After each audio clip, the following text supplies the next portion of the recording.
Okay, got a quick video for you here, and this is just interesting situation. We've got a house that actually looks pretty nice. It's on a nice street. Actually bought one. If we look way down the block here, right in the middle, I think it's one we just flipped a few months ago. But here you come in. We've got, needs a little cleaning, but we've got new vinyl. We have brand spanking new carpet. But, well, let's do a quick. We've got the two-tone paint. This is exactly the type of stuff we do. We've got new vinyl windows. We've got vinyl siding. French doors out onto the deck. Deck needs a little coat of stain here. And we've got newer cabinets. You might be able to tell, not be able to tell in the video, but there is some wear marks, along here, and you can tell they're not new. And the flooring seems a little squishy. Right here, you'll see we've got a Federal Pacific box. That's a no-no. We need to replace that. The countertops, very generic. Appliances, very old, very dated, not what you would expect in a rehab. We have, they've just painted over these old doors instead of doing newer looking hollow core doors. We don't have new fixture or new handles. They've just kind of polished up the brass ones that were probably original. We don't have a new tub. It's just kind of dingy. We've got a really crappy, right along here, we've got a really crappy caulk line between the tub, and it's actually already curled. I doubt anybody's even lived in here, and it already shows signs of wear. This is also this crappy plasticky stuff, as opposed to being good quality, tile that we would do. Again, they didn't do new fixtures or water fixtures. We have a pedestal. There's no storage. There's no counter here. I say that's a no-no. We've got the crappy old towel bars. And again, this is the typical light they've got in here. These are like the crappiest things. And it's not like it's a crappy light. It's a light, but it's like a $3 or $4 fixture that you get in multi-packs at Home Depot. There's no pizzazz to this, other than the fact that, it's got nice carpet. It looks decent. It just doesn't have the wow factor.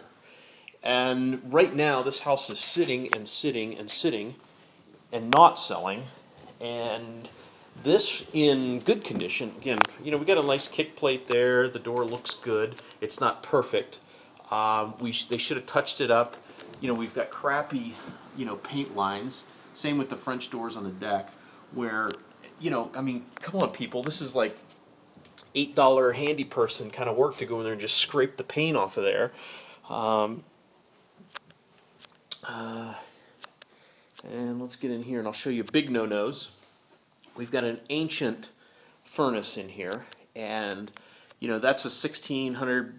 You might as well figure maybe 1900, because you're probably going to need to update some of the venting with your permits and everything. Water heater.